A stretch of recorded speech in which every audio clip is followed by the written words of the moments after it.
pants. Nice pants, by the way. Oh, thanks, man. Those are excellent. Hey, man, win in Indianapolis. Yeah, So help Jeremy with the score. Then let's give him a little flip. Oh, I'm sorry. Yeah, no, I got you. There you go. There you go. Now we're good with that. Yeah, you're all good. Thanks for stopping by. We appreciate it. Yeah, no problem, guys. We have nothing to talk about in Chicago, as you can probably imagine. What is this picture, though? That's a brutal picture. I actually said, I go, who?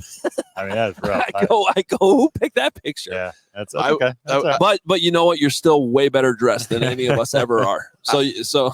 I was honestly hoping that you were not going to see that in the first. And then in my computer. Let's just go ahead and close that. There we go. Up on the feed. Yeah, that's a bad job by you, Hogue. Jeremy, is this done? Do you think this decision has been made and we're just waiting for actual words about what the Bears are going to do? I mean, I can't confirm that, but that's my sense. Yeah, I just, I haven't talked to one person in the league with a team who thinks that they're going to do anything else but take Caleb Williams.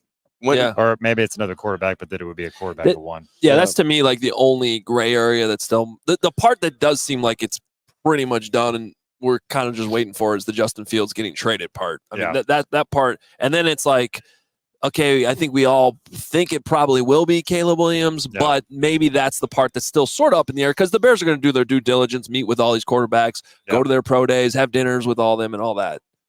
For sure. And it sounds like from what Ryan Poles said, and they want to do Justin Fields a solid the best they can, get him somewhere well before the new league year. And that's the domino that has to drop. We have all these other potential quarterback moves, whether it's Russell Wilson, Kirk Cousins, whoever else, but everybody's waiting on Chicago at this point. So they dictate terms that way. Yeah, so I want to ask you about that part of it. Like from what you've heard around the league, how do you feel like the strength of the market is for Justin Fields? Or is that still questionable? So I think it's still in question. I think there's a market. Is it a robust market? Is debatable, I would say. Teams I talked to say day 2 pick. That's second or maybe third. If it's a third round pick, then it's probably not a great market, considering all that he's done and his pedigree and all that. But, a second round pick's probably pretty safe. And maybe they can surprise and pull off a conditional second, right, which would turn to a first. I think that would be a big victory for Ryan Poles if he could get that. That's kind of where I sit on it. How many teams would you think are in on him? Because I almost feel like the equity gets higher with the more teams that are involved.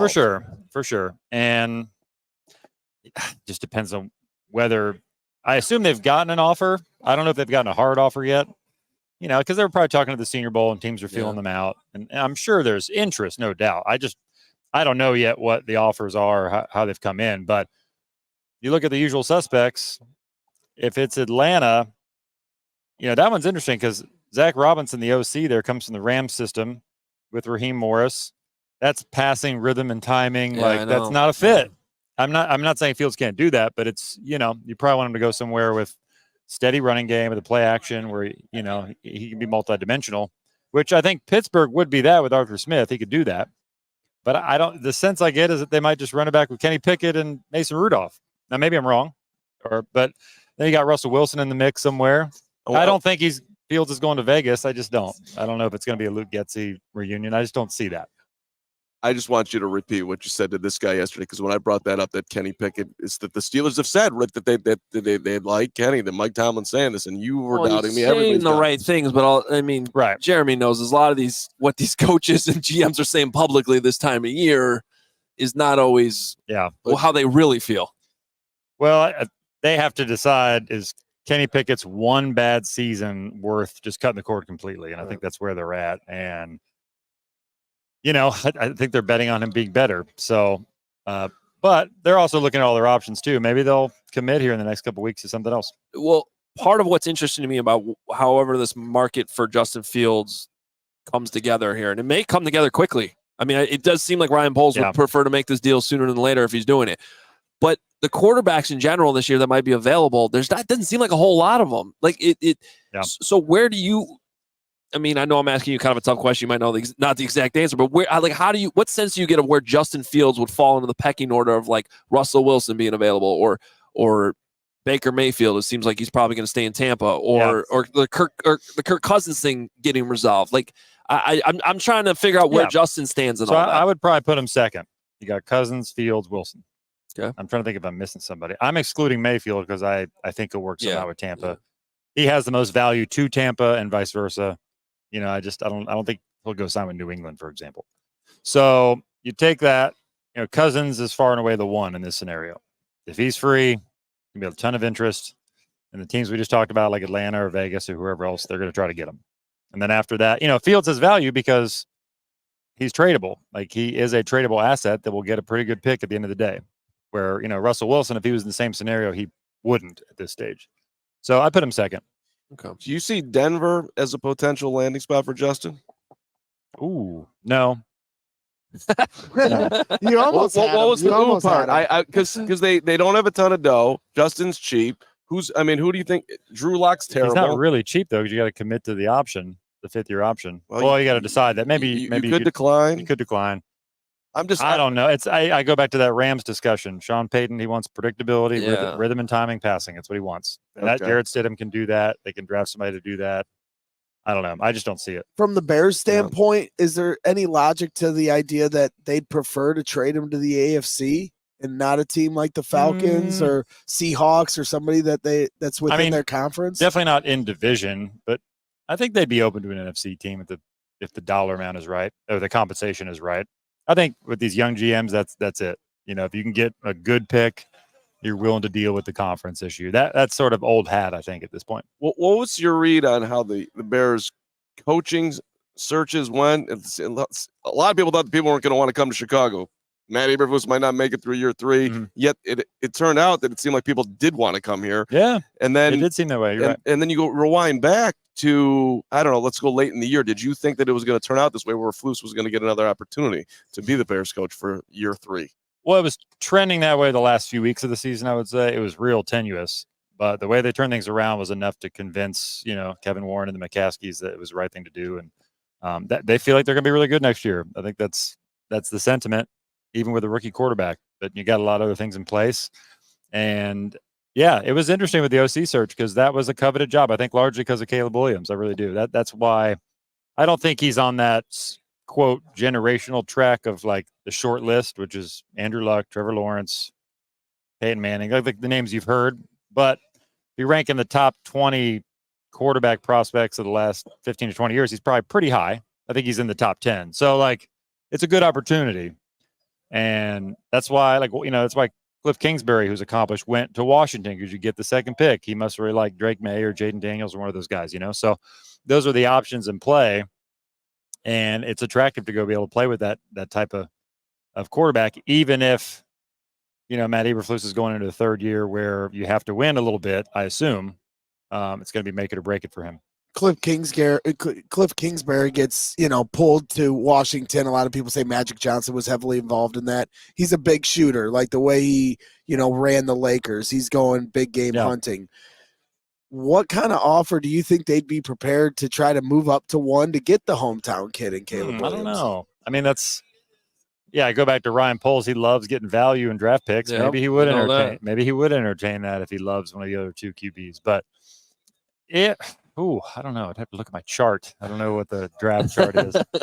But even Peter King, he said a 1st-round pick and a second next year's first, and a 2nd-round pick. That's for sure. It would have to be next year's first, so it'd be 2 for 1. To me, that doesn't feel like enough. I'd need a little more juice than that. You're being greedy. I am greedy. Maybe, but since it's only one spot, I know the feeling was kind of what I heard from teams was if, let's say you're 5th or 6th and you want to move up to 1, it's going to take more than what Chicago got for Bryce Young just to move that distance, where Carolina moved 9 to 1.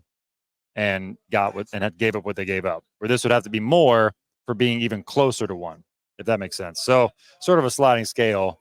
It'd be a lot, but not as much as it wouldn't be like a gargantuan. Because my whole thought is if they're gonna do 1 to 2, next year's 1st-round pick doesn't necessarily help this year's team. So I want another. We got DJ Moore. Yeah. I say we as a Bears fan, the meatball here on the show, but to me, then getting a couple picks and a player. That might be something that made more sense to me if they were to move off. And it worked with DJ Moore, right? That worked to perfection for them. And I know the Bears are targeting marquee cornerstone guys, right? Moore, Sweat.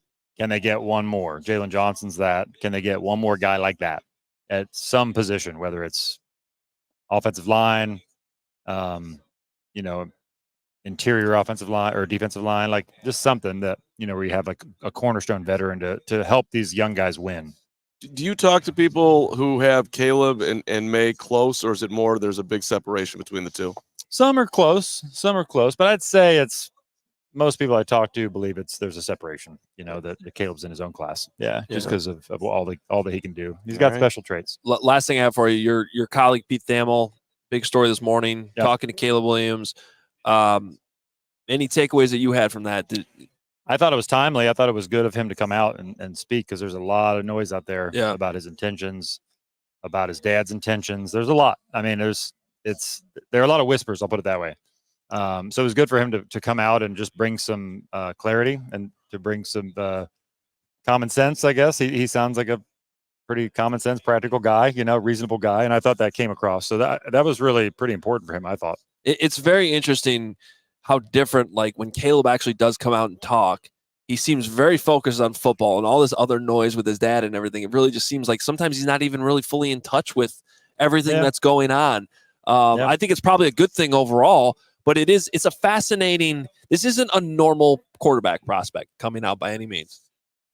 No, and we had so much fanfare the year before that sometimes you go into that last year of college with more scrutiny than you normally would, and that's hard to live up to. And there's a lot of expectation there, and they weren't great last year at USC, but the offensive line wasn't good. Some of the games you watch, like Notre Dame, that was his worst game, but he's running for his life, from the beginning of the snap. So there's a lot that goes into it, but all that I've heard about the person himself, it's been pretty positive. It sounds like there's some voices around him that could complicate things that the Bears have to at least consider. Yeah. Jeremy, one question about you before we appreciate the time, so I don't just ask you news. The best part about being you and your job and what you love about it, and the most challenging part where you're like when you feel like you need to take a nap. I would say, it's great to be in the NFL. It's a fun job. It's fun to break stories. That's always a rush. I like doing thoughtful stories that kind of bring somebody inside the locker room, and you feel like you put good sweat equity into it. Like all that, just typical hard work things that are rewarding in any job. I love talking to players and coaches and getting to know people in the game. And it's trying to do like the insider thing it's hard. It's humbling, because there are a lot of good people out there and a lot of news broken elsewhere, and you take it personal and all those things, so that's never easy, but it's a fun job for sure. Yeah. Well, you do a great job. We appreciate your time. Yeah. Thanks guys. Thanks for sitting by. Yeah. You've been all over the Bears coverage this year, and I know fans, we really appreciate it. Because thanks again. We're all looking for the insight. Yeah. It's a fun team, man. Bears Twitter is fierce out there. Oh, never a dull moment. No doubt. It's mostly that guy's fault too. Yeah. He's been a burner account messaging me. No, I'm just kidding. Only if you, as long as you report what fits my agenda, then we're cool. There you go. I'm on it. No problem. There we go. Jeremy, thanks so much. Thanks, guys. We appreciate it. We all silly like the mayor.